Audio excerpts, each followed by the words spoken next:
Nos toca en esta mañana cerrar la serie que estábamos estudiando en el libro de Oseas. Nos toca el último capítulo, el capítulo 14, la última de las profecías.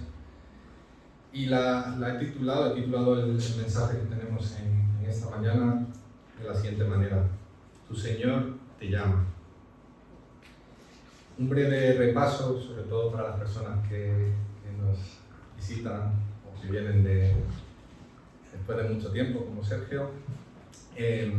Hemos estado estudiando, como decía, todo el libro de Oseas. Y en esta mañana, en el último capítulo, nos vamos a centrar o vamos a analizar una llamada de atención del profeta, de Dios por medio del profeta hacia su pueblo.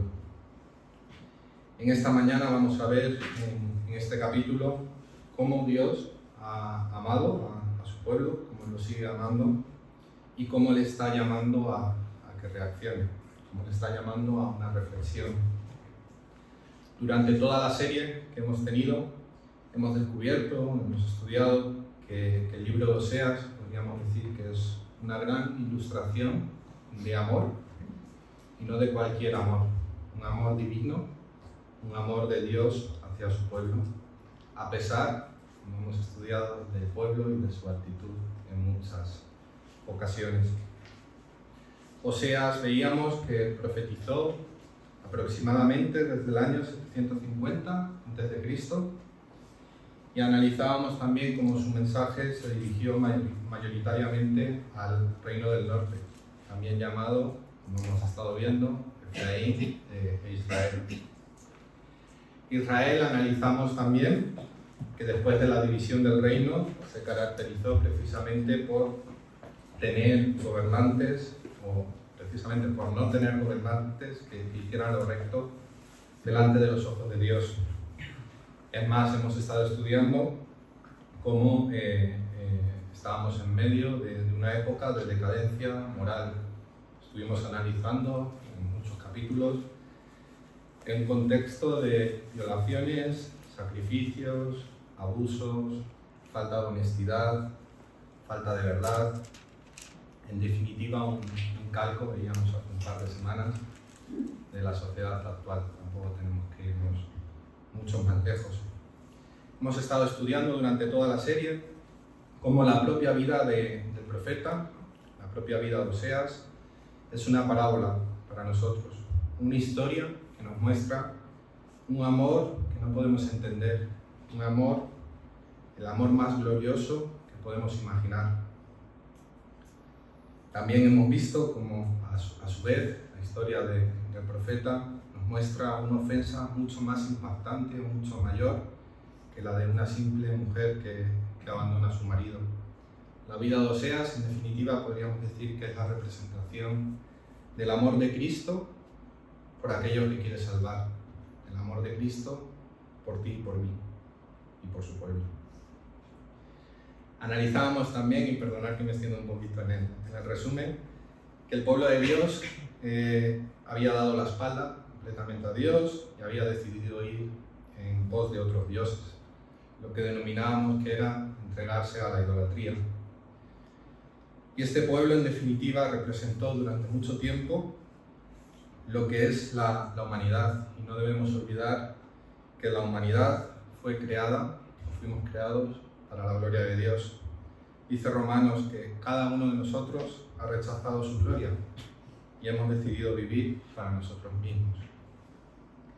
A lo largo del libro, por lo tanto, hemos estado analizando constantes caídas e infidelidades del pueblo, pero hemos visto y analizado aún con mayor fuerza, aún con mayor constancia, un amor de un Dios que no quiere otra cosa que rescatar a su pueblo.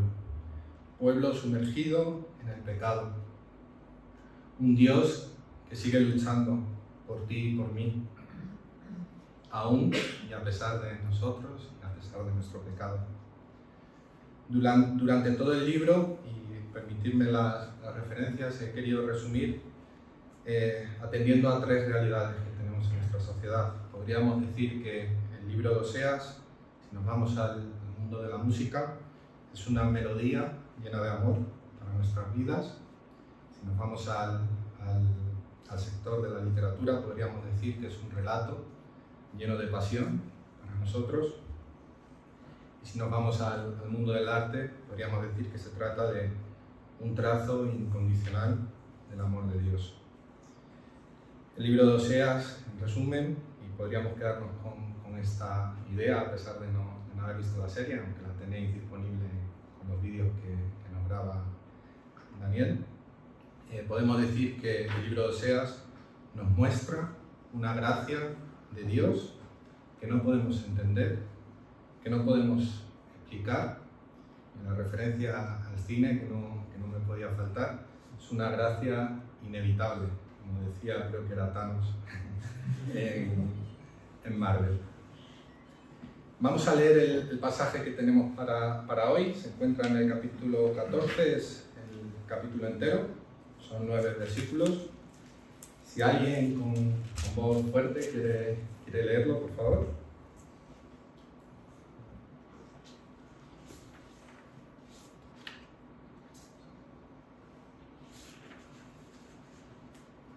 Vuelve, oh Israel, a Jehová tu Dios, porque por tu pecado has caído. Llevad con vosotros palabras de súplica, y volved a Jehová, y decidle, quita toda iniquidad y acepta el bien, y te ofreceremos la ofrenda de nuestros labios. No nos librará el asirio, no montaremos en caballos, ni nunca más diremos a la obra de nuestras manos, dioses nuestros, porque en ti el huérfano alcanzará misericordia. Yo sanaré su rebelión, los amaré de pura gracia, porque mi ira se apartó de ellos. Yo seré a Israel como rocío, él florecerá como lirio, y extenderá sus raíces como el Líbano. Se extenderán sus ramas, y será su gloria como la del olivo, y perfumará como el Líbano. Volverán y se sentarán bajo su sombra, serán vivificados como trigo, y florecerán como la vid. Su olor será como vino del Líbano. Efraín dirá, ¿qué más tendré ya con los ídolos? Yo lo oiré y miraré. Yo seré a él como la haya verde. De mí será hallado tu fruto. ¿Quién es sabio para que entienda esto y prudente para que lo sepa? Porque los caminos de Jehová son rectos, y los justos andarán por ellos, mas los rebeldes caerán en ellos. Gracias, David. En esta mañana, en el pasaje que acabamos de leer, podemos identificar tres realidades que vamos a analizar. En primer lugar, en los 3 primeros versículos vamos a ver un llamado al arrepentimiento. El profeta, durante todo el pasaje, habla por medio de Dios, inspirado por Dios, al pueblo, por lo tanto hace de portavoz de Dios hacia el pueblo. Y en el desarrollo del pasaje, como acabamos de leer, hay una parte donde también hace de portavoz del pueblo hacia Dios, intercede por el pueblo. En segundo lugar, vamos a analizar la forma de ese arrepentimiento. Y por último, como hemos leído, una promesa de restauración para su pueblo. Comenzamos en el primero de los versículos, en el versículo 1, y no podemos empezar de otra manera que con la primera palabra del versículo. El capítulo comienza con la palabra vuelve. Desde el primer momento del capítulo vemos en esta palabra, en este verbo, la iniciativa de Dios, cómo quiere Dios reconciliarse con el mundo, con su pueblo, cómo quiere Dios reconciliarse con aquello que se había perdido. Y cuando preparaba este mensaje recordaba en Lucas capítulo 15, si alguien puede irlo buscando, Lucas capítulo 15, versículos del 4 al 6.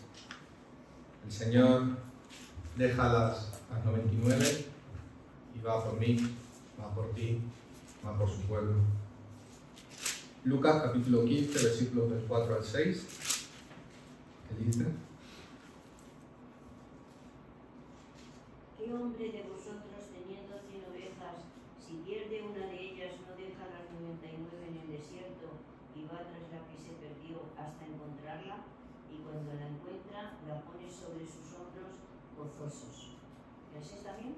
Sí, por favor. Y ya al llegar a casa reúne a sus amigos y vecinos diciéndoles: gozaos conmigo porque he encontrado mi oveja que se había perdido. Gracias. Este mensaje, por lo tanto, no solo es para el pueblo. Vuelve, oh Israel, a Jehová tu Dios. Este mensaje es para ti. Este mensaje es para mí. Vuelve al Señor tu Creador. El Señor nos está llamando. El Señor, por medio del profeta, llamaba a su pueblo y lo hace por medio de un verbo que está estrechamente relacionado con el arrepentimiento. Podríamos decir que son sinónimos de arrepentimiento. Y lo hace a pesar de la condición del ser humano. Lo hemos analizado durante toda la serie. El ser humano sigue cometiendo y seguimos cometiendo los mismos errores de ayer. Dios nos da todo, lo pensaba en esta semana, nos da salud, nos da familia, nos da cuidado, nos da protección, finanzas, todo lo que tenemos en definitiva. Pero el ser humano se empeña, nos empeñamos de manera equivocada en pensar que eso lo hemos conseguido gracias a nuestro esfuerzo, gracias a nuestra sabiduría, gracias a nuestro trabajo, gracias a los contactos. Y eso es no reconocer de dónde procede todo. Estamos en este primer versículo ante una de las llamadas al arrepentimiento más hermosas que podemos encontrar en toda la Biblia. Y en este verbo, vuelve, oh Israel, a Jehová tu Dios, tenemos que intentar hacernos la idea de lo siguiente. El Señor está llamando a su pueblo a que cambie de rumbo totalmente. Está llamando a su pueblo a que cambie de perspectiva. Dice la Biblia, creo que es en Juan: el reino de los cielos se ha acercado, por lo tanto arrepentíos y convertíos. Buscad a Jehová mientras Él pueda ser hallado. Por lo tanto, este mensaje, por medio del profeta, se dirige al reino del norte, como hemos dicho al principio, pero también se dirige a ti y a mí. Vuelve, oh Israel, a Jehová tu Dios.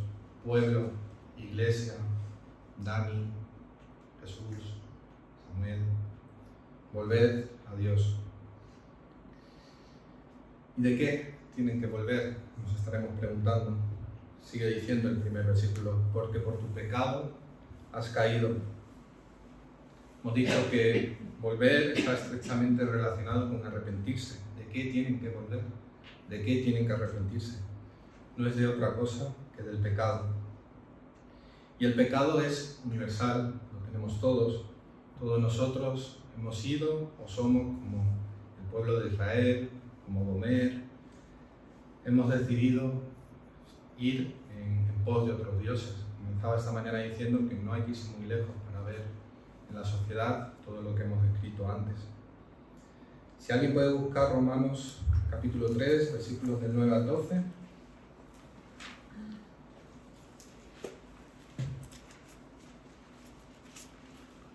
Nos habla de que todos están bajo el pecado. Romanos 3, versículos del 9 al 12. ¿Qué pues? ¿Somos nosotros mejores que ellos? En ninguna manera, pues ya hemos acusado a judíos y a gentiles, que todos están bajo pecado. Como está escrito, no hay justo ni aun uno, no hay quien entienda, no hay quien busque a Dios. Todos se desviaron a una, se hicieron inútiles. No hay quien haga lo bueno, no hay ni siquiera uno. Sepulcro abierto es su garganta, con su lengua engañan, veneno de áspides hay debajo de sus labios. Su boca está llena de maldición y de amargura. No hay quien entienda, no hay quien busque a Dios, no hay justo ni aun uno. ¿Os suena, verdad? Es por ello que el primer llamado que tenemos en el primer versículo, por medio del profeta, Dios usa al profeta para hablar a su pueblo y les llama a volver, a arrepentirse, a que reconozcan el gran obstáculo que les ha separado de Dios. Y el gran obstáculo, como acabamos de leer, no es otro que el pecado. Pecado que destruye, que nos aparta. Y el pecado, quería hacer un breve análisis sobre ello, no es otra cosa que, porque a veces lo entendemos como una realidad que está ahí, no nos paramos a pensar en ello. El pecado no es más que una acción inequívoca por nuestra parte, no es más que errar al blanco, no es más que una desviación en el camino recto, no es más que una falta de integridad, falta de rectitud, no es más que desviarse del sendero que tenemos señalado, no es más que rebelarse y no sujetarse a la autoridad de Dios, no es más que la violación del pacto, recordamos cada domingo, y no es más que culpa, no es más que deslealtad, traición, vanidad. Y lo hemos estado viendo, además, a lo largo de Oseas. Ahora vamos a rescatar un par de pasajes donde nos hace referencia al pecado. Definía un autor el pecado como no sujetarse a la autoridad de Dios en acciones, en intenciones y en naturaleza.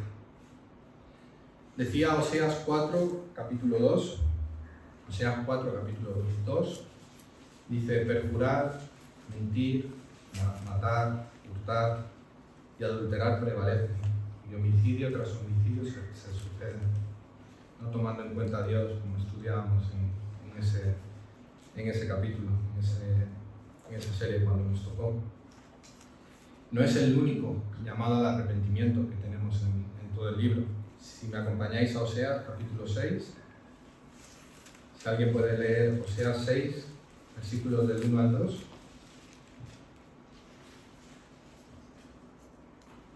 Venid y volvamos a Jehová, porque Él arrebató y nos curará, hirió y nos vendará. Nos dará vida después de 2 días, en el tercer día nos resucitará y viviremos delante de Él. Gracias. Ahora vamos a pasar al versículo 2. Entramos ya en la forma, el arrepentimiento. Hemos comenzado con el llamado, la necesidad de volver, de arrepentirnos. Ahora vamos a ver cómo.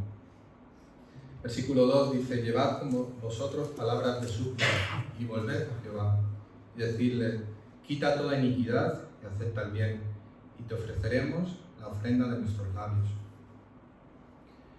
No es otra cosa que volver al Señor con todo tu corazón. Tiene que ver con dejar a un lado la idolatría, dejar a un lado, quitar de nuestras vidas los ídolos. En pocas palabras, acabamos de leer el arrepentimiento en acción.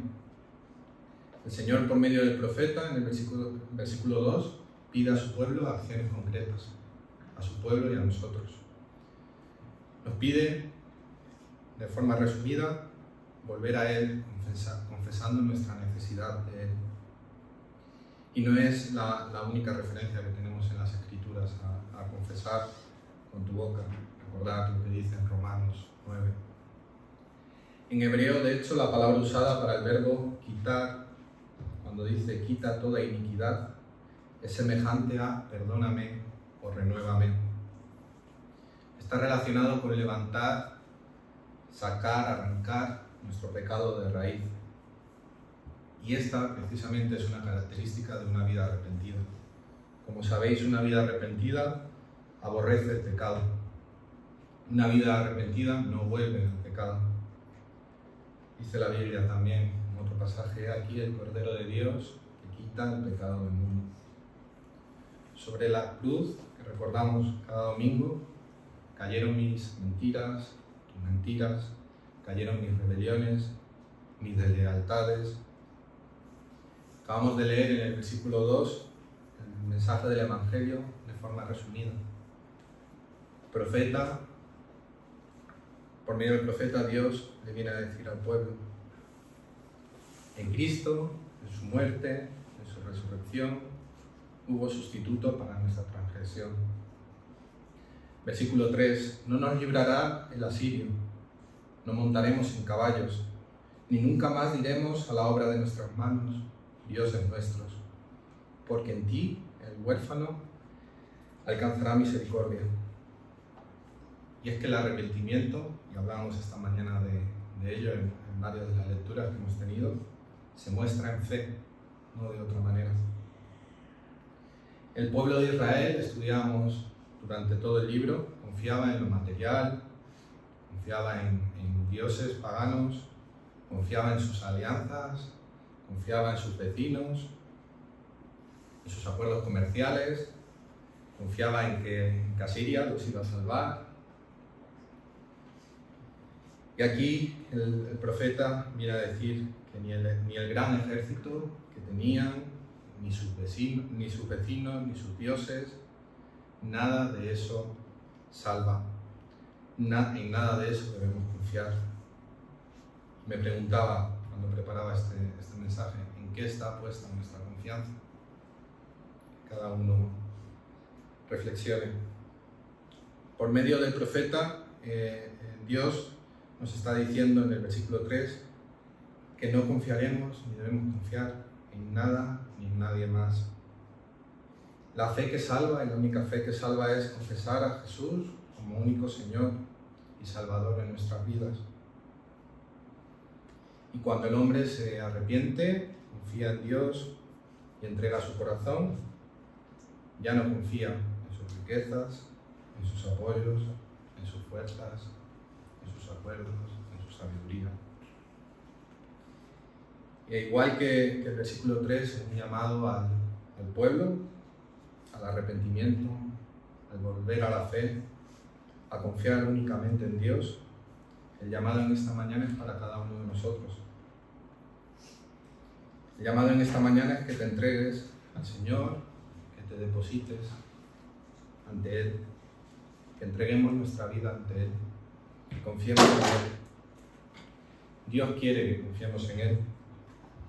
Y me encanta, recordaba Lucas capítulo 18, versículo 8, que dice: os digo que pronto les hará justicia, pero cuando venga el Hijo del Hombre, ¿hallará fe en la tierra? Hoy el Señor nos está llamando al arrepentimiento. A partir del versículo 4 comenzamos a ver lo que antes resumía como promesa de restauración de Dios hacia su pueblo. Dice el versículo 4: yo sanaré su rebelión, los amaré de pura gracia, porque mi ira se apartó de ellos. Aquí volvemos a ver el Evangelio resumido en el libro de Oseas. Y es que el mensaje del Evangelio consiste en esto: Dios ha sanado nuestra rebelión a pesar de nosotros, a pesar de nuestra condición, a pesar de nuestros actos, a pesar de que sabía lo que el pueblo haría, a pesar del propio pueblo. ¿Y no es acaso nuestra historia esta también? Dios nos escogió a pesar de que sabía que íbamos a fallarle. Dios nos escogió a pesar de que sabía que íbamos a deshonrarle muchas veces. Dios, en el arrepentimiento verdadero, por fe, nos acepta y nos ve justos delante de Él. Y en esto consiste su perdón.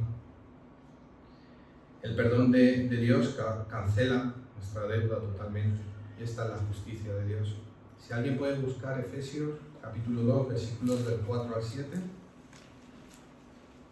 Efesios 2, del 4 al 7.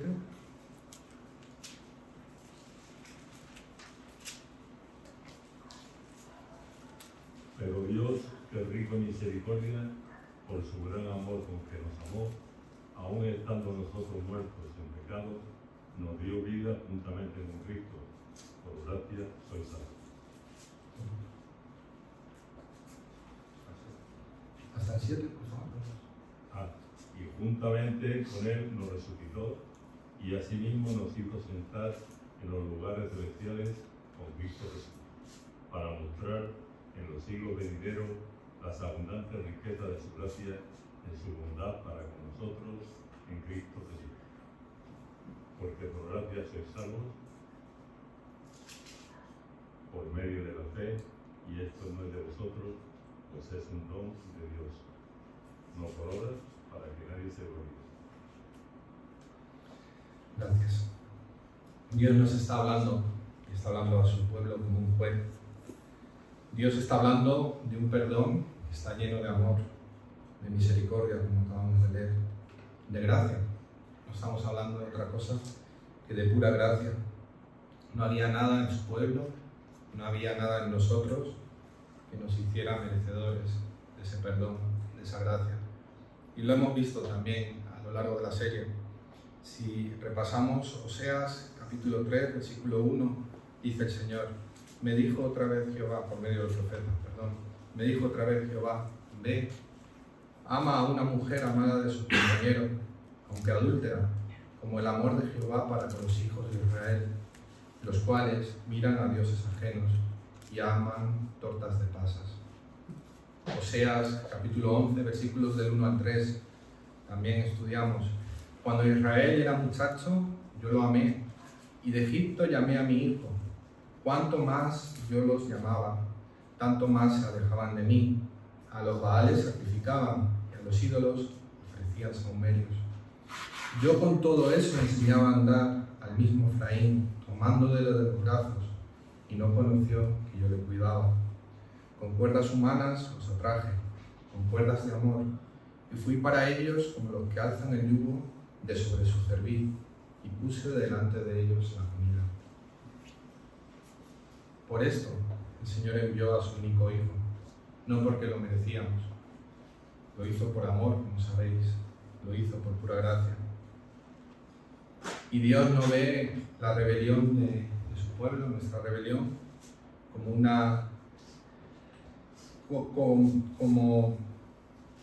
como algo que deba ser perdonado, lo ve como algo que debe ser sanado, lo ve como una enfermedad que necesita ser sanada. Por eso no dice perdonaré su rebelión, dice sanaré su rebelión. El Señor necesita vernos, necesitaba ver a su pueblo quebrantado, para después tener personas sanadas, purificadas, santificadas.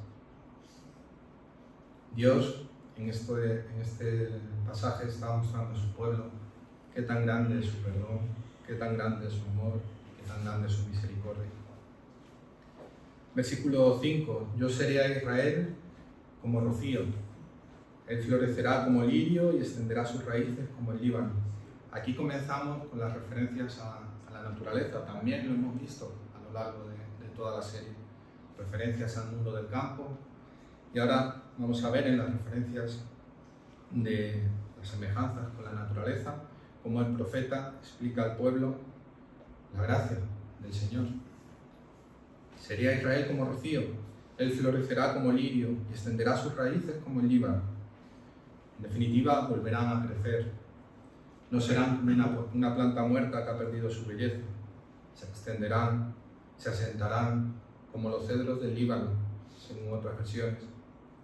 Dios está prometiendo restaurar las fuerzas de su pueblo. Está recordando su bendición como nación. Y es que el Señor, y esto también lo sabemos y lo experimentamos día a día, da fuerzas renovadas. Sigue diciendo, versículo 6, se extenderán sus ramas y será su gloria como la del olivo, y perfumará como el Líbano. No solo va a renovar las fuerzas de su pueblo, las fuerzas del quebrantado, Dios también restaura nuestra apariencia. Nos da una apariencia de valor, una apariencia de belleza, de prosperidad. El olivo en esa época y en la actualidad es algo de mucho valor y de mucha belleza. Si alguien puede buscar 1 de Pedro 3, versículos del 4 al 3. Perdón, 1 de Pedro. A ver, porque creo que apuntamos una cita. Lo leo yo entonces. 1 de Pedro 3 y 4.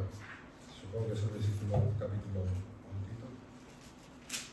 Sigo el imperio, es de corazón, el incombustible, estimado de un espíritu afable y apacible, que es de grande estima delante de Dios. Es 1 de Pedro, capítulo 1, versículos del 3 al 4. Perdona.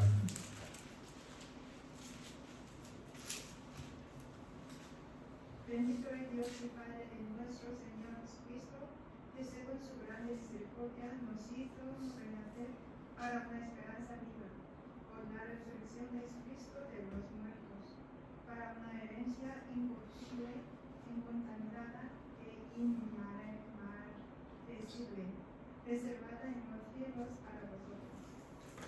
Es lo que Dios nos ha dado y lo que dio su pueblo, una esperanza viva, una nueva vida, vivificados para florecer y desprender un olor fragante, haciendo referencia a los símiles del campo.